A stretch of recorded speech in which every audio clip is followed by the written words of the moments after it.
একাদশ দ্বাদশ শ্রেণীর উচ্চতর গণিতের ভিডিও লেকচারগুলোতে তোমাদের স্বাগত জানাচ্ছি। আজকে আমরা কাজী কামরুজ্জামান স্যারের বইয়ের 3.5 অধ্যায়ের 10-এর 1 নাম্বার অঙ্ক করার চেষ্টা করব। এই 10 নম্বরের টোটাল 6টি অঙ্ক রয়েছে। এই 6টি অঙ্কই মোটামুটি একই ক্যাটাগরির অঙ্ক। সুতরাং আমরা এখান থেকে একটা অঙ্ক খুব ভালো করে করব। একটা অঙ্ক করার পরে বাকিগুলো বাসায় ট্রাই করব। ট্রাই করলে ইনশাল্লাহ আমরা এগুলো পারবো। তো আমাদের এখানে 1 নম্বর অঙ্কে বলা হচ্ছে যে এখানে একটা তোমরা দেখো সরলরেখার সমীকরণ দেওয়া আছে x + 2y + 7 = 0। এই রেখাটির অক্ষদ্বয়ের মধ্যবর্তী খণ্ডিত অংশের মধ্যবিন্দুর স্থানাঙ্ক নির্ণয় করতে হবে। ফার্স্টলি মধ্যবিন্দুর স্থানাঙ্ক নির্ণয় করো, প্রথম কথা। দ্বিতীয় কথা হচ্ছে উপরোক্ত খণ্ডিত অংশ কোন বর্গের বাহু হলে, অর্থাৎ কোনো বর্গের যদি বাহু হয় এই খণ্ডিত অংশটা, তাহলে তার ক্ষেত্রফল নির্ণয় করতে হবে। ফার্স্টলি এই যে এই সরলরেখাটা আছে, এ ধরনের আমাদের একটা অক্ষরেখা, এই রেখাটির অক্ষদ্বয়, রেখাটি হচ্ছে এই রেখাটা ধরে নিচ্ছি আমরা, এই রেখাটা ধরে নিলাম হচ্ছে আমরা এই রেখাটা। ওকে, রেখাটির অক্ষদ্বয়ের মধ্যবর্তী খণ্ডিত অংশের মধ্যবিন্দুর স্থানাঙ্ক নির্ণয় করতে হবে। তার মানে আমাদের এই যে রেখাটা রয়েছে, এই রেখার মধ্যবর্তী খণ্ডিত অংশের, রেখাদ্বয়ের মধ্যবর্তী খণ্ডিত অংশ হচ্ছে এটা, তার মধ্যবিন্দুর স্থানাঙ্ক হচ্ছে এইটুকু। এর স্থানাঙ্কটা আমাদের ফাইন্ড আউট করতে হবে। প্রথম কথা হচ্ছে এটা। দ্বিতীয় কথা হলো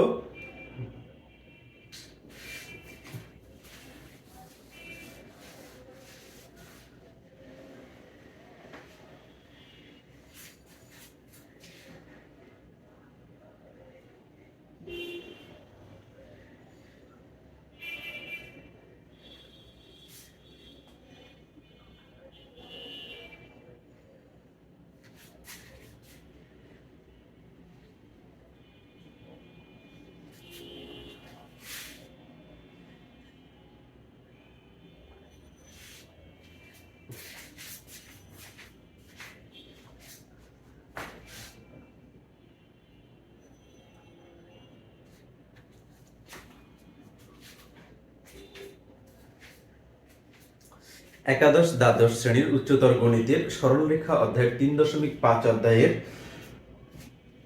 10 নম্বর অঙ্ক আমরা করার চেষ্টা করব। এই অঙ্কটি নেওয়া হয়েছে কাজী কামরুজ্জামান স্যারের বই থেকে। তোমরা জানো যে আসলে আমি আমার এই লেকচারগুলোতে সবসময় কাজী কামরুজ্জামান স্যারের বই এবং কেতাবুদ্দিন স্যারের বই ফলো করার চেষ্টা করি। তো আমাদের এইখানে 10-এর মধ্যে প্রায় আমাদের 6টি অঙ্ক রয়েছে। এই 6টির মধ্যে যে কোনো একটা অঙ্ক আমি এখানে উঠিয়েছি, অর্থাৎ হচ্ছে 10-এর 1 নাম্বার অঙ্ক।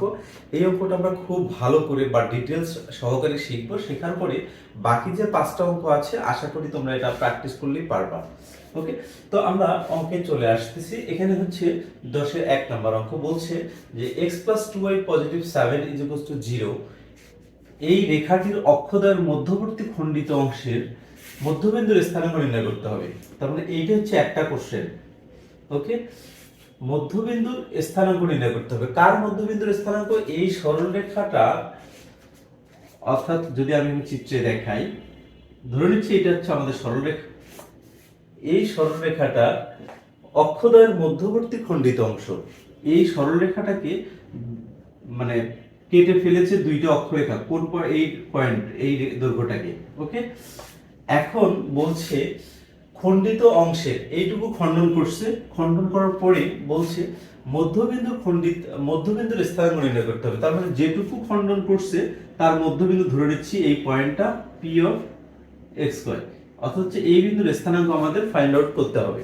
ওকে, এটা হচ্ছে একটা কোশ্চেন। আর একটা কোশ্চেন হচ্ছে উপরোক্ত খণ্ডিত অংশ, এই খণ্ডিত অংশ কোন বর্গের বাহু হলে তার ক্ষেত্রফল নির্ণয় করতে হবে। অর্থাৎ এই খণ্ডিত অংশের দৈর্ঘ্য যত, এই দৈর্ঘ্য বিশিষ্ট একটা বর্গের ক্ষেত্রফল নির্ণয় করতে হবে। যদি চিত্রটা আমি দেখাই তাহলে এই ধরনের হবে, এই ধরনের।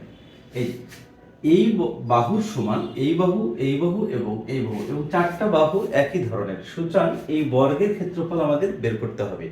ফার্স্টলি আমরা যদি এই বাহুর স্থানাঙ্ক, এই পয়েন্টে যদি স্থানাঙ্ক বের করতে চাই, আমাদের কি করতে হবে? অবশ্যই এই বিন্দুর স্থানাঙ্ক আর এই বিন্দুর স্থানাঙ্ক কিন্তু আমাদের লাগবে। দেন এইটুকুর মধ্যবিন্দু স্থানাঙ্ক আমরা ফাইন্ড আউট করতে পারি সূত্রের মাধ্যমে। এবং পরবর্তী যে কাজটা সেটা হচ্ছে এই যে রেখাটা রয়েছে এই রেখা দ্বারা একটা বর্গ গঠন করা হয়েছে, সুতরাং এই বাহুর অর্থাৎ হচ্ছে বর্গের ক্ষেত্রফল কত হবে? বর্গের ক্ষেত্রফল হবে এক বাহুর উপর দৈর্ঘ্য, এক বাহুর দৈর্ঘ্য তার উপর স্কয়ার। তাহলে আমাদের মোটামুটি কাজটা শেষ। তাহলে ফার্স্টে আমরা কাজ শুরু করব কিভাবে? এই যে সরলরেখাটা আছে এই সরলরেখাটার এই বিন্দুর স্থানাঙ্ক এবং এই বিন্দুর স্থানাঙ্ক আমরা বের করব। কিভাবে বের করব? আমরা জানি একটা সরলরেখা যদি অক্ষদ্বয়কে ছেদ করে তাহলে দুইটা উপায়ে আমরা তার ছেদবিন্দু বের করতে পারি। যদি x অক্ষকে ছেদ করে তাহলে y 0 বসিয়ে আমরা একটা বের করতে পারি। আর একটা হচ্ছে যদি y অক্ষকে ছেদ করে তাহলে x এর ভ্যালু 0 বসিয়ে আমরা ওই বিন্দুর স্থানাঙ্ক বের করতে পারি। আর একটা আমাদের ফর্মুলা রয়েছে, আর একটা আমরা সূত্র থেকে বের করতে পারি। ওই কথাটা লিখি, দেয়া আছে সরলরেখাটা কি? x positive 2y positive 7 equals to under. এইটা হচ্ছে আমাদের সমীকরণ, অর্থাৎ সরলরেখাটার সমীকরণ। এই সরলরেখা থেকে কিভাবে আমরা এই সরলরেখাটা এই অক্ষদ্বয়কে কোন কোন বিন্দুতে ছেদ করে সেটা ফাইন্ড আউট করব। ফার্স্টলি আমাদের এই 7টাকে এদিকে নিয়ে যেতে হবে। এখানে একটা সরল একটা আদর্শ সমীকরণ ছিল, আমরা পড়ে আসছি x/a positive y/b equals to 1। এইটা হচ্ছে আমাদের ওই সরলরেখাটা। তার মানে এইটাকে এই আকারে যদি নিয়ে আসি, এটার মানেটা কি? এটার মানে হচ্ছে এই রেখাটা x অক্ষকে a, 0 বিন্দুতে এবং y অক্ষকে 0, b বিন্দুতে ছেদ করবে। ওকে, তাহলে আমরা এই সরলরেখাটাকে এই ফিগারে নিয়ে আসার চেষ্টা করি।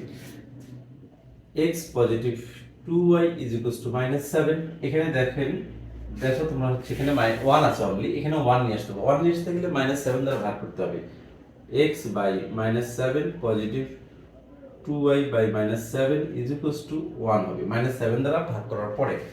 দেন এখানে আসে x by -7 positive y by -7 by 2 is equals to 1। এইটা হচ্ছে আমাদের 2 নং সমীকরণ বা 1 নং সমীকরণ। এখন এই 1 নং সমীকরণ থেকে আমরা কিন্তু ইজিলি বলতে পারি যে এই সরলরেখাটা x অক্ষকে এখানে লিখব যে ইহা x অক্ষকে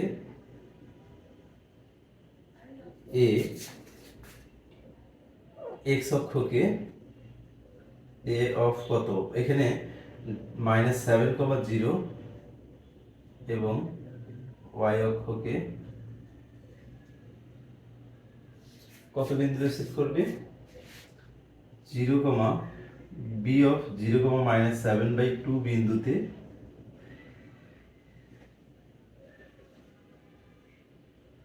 ছেদ করে।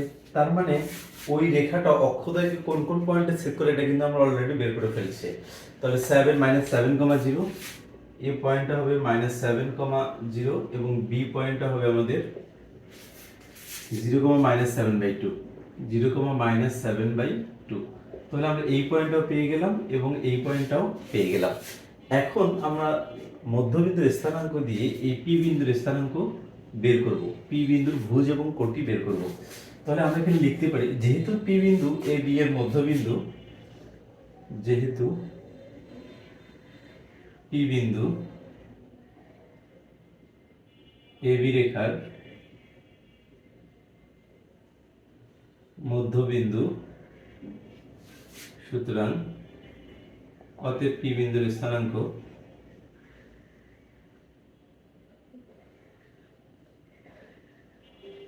পি বিন্দুর স্থানাঙ্ক হবে এই -7, 0 -7 পজিটিভ 0/2, 0 নেগেটিভ 7/2 ভাগ 2। অর্থাৎ হচ্ছে x এর স্থানাঙ্ক আর x এর স্থানাঙ্ক যোগ করে দিচ্ছি, যোগ করে দিয়ে 2 দ্বারা ভাগ, এবং y এর স্থানাঙ্ক এবং y এর স্থানাঙ্ক যোগ করে দিব, যোগ করে 2 দ্বারা ভাগ করে দিব। ভাগ করার পরে এখানে আসে হচ্ছে -7/2 আর এখানে আসে হচ্ছে -7/4।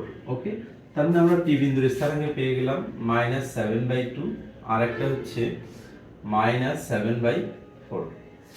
এখন তোমরা কিন্তু ইজিলি বের করতে পারবা যে আসলে প্রথম পার্টের কাজটা কিন্তু আমাদের শেষ। এই যে মধ্যবিন্দুর স্থানাঙ্ক নির্ণয় করে এইটুকু কাজ শেষ। এখন আমাদের বের করতে হবে কি, আর একটা যে কোশ্চেন আছে যে উপরোক্ত খণ্ডিত অংশ কোন বর্গের বাহু হলে তার ক্ষেত্রফল নির্ণয় করতে হবে, অর্থাৎ এই বর্গের ক্ষেত্রফল নির্ণয় করতে হবে। তাহলে বর্গের ক্ষেত্রফল নির্ণয় করতে গেলে যে কোনো ভাবে আমাকে এ বি বাহুর দৈর্ঘ্যের বের করতে হবে। ওই কথাটা আমরা লিখি যে এ বি বাহুর দৈর্ঘ্য, কি লিখবো? এ বি বাহুর দৈর্ঘ্য, এ বি বাহুর দৈর্ঘ্যটা আমাদের কত? আমরা জানি এইরকম -7 -0 তারপর হোল স্কয়ার পজিটিভ 0 -7 হচ্ছে +7/2 তারপরে হোল স্কয়ার। ওকে, এটা হচ্ছে আমাদের এ বি বাহুর দৈর্ঘ্য। তাহলে 7 7 49 49 আর এখানে আসে পজিটিভ 49/4 এর উপরে রুট আছে, তার মানে যদি আমি ক্যালকুলেশন করি এখানে 4 নং 36 6 হাতে হচ্ছে আমাদের হলো 4 নং 36 6 হাতে হচ্ছে 3 4 4 16 17 18 19 196 যোগ 49/4 রুট ওভার এখানে দেন আমরা এখানে লিখতে পারি 9 6 15 5 হাতে হচ্ছে 1 এখানে 5 9 5 14 4 হাতে হচ্ছে 1 1 আর 2 245/4 এটাকে যদি রুট করি, রুট করলে যেটা হবে এইটাই হচ্ছে আমাদের এই বর্গের বাহুর দৈর্ঘ্য, বর্গের বাহুর দৈর্ঘ্য। এখন আমরা যদি বর্গের বাহুর দৈর্ঘ্য যদি এটা পাই, এখন এই বর্গের ক্ষেত্রফল কত? তাহলে আমরা লিখব বর্গটির ক্ষেত্রফল, বর্গটির তাহলে ক্ষেত্রফল কত হবে? এক বাহুর দৈর্ঘ্য তার উপরে স্কয়ার, এক বাহুর দৈর্ঘ্য কত? 245/4 দেন রুট তারপরে হোল স্কয়ার। ওকে, এক বাহুর দৈর্ঘ্য তার উপরে স্কয়ার, তার মানে এখানে হবে 245/4 এইটা হবে কিন্তু, কারণ স্কয়ার রুট ক্যান্সেল হয়ে যায় আগে, কিন্তু আমি এখানে কিন্তু আসলে রুট করলে করতে পারতাম, তাতে আসলে খুব কমপ্লেক্স হয়ে যাবে ক্যালকুলেশনটা, কারণ ওখানে আমাদের স্কয়ার রুট ক্যান্সেল হয়ে যায়, আমাদের এটা রাখলেই অ্যান্সার হয়ে যাবে। আর কেউ যদি মনে করো যে আসলে এটা যেহেতু আমাদের হচ্ছে ইমপ্রপার ফ্র্যাকশন, আমি এটাকে মিক্সড ফ্র্যাকশনে কনভার্ট করবো, তোমরা করতে পারো।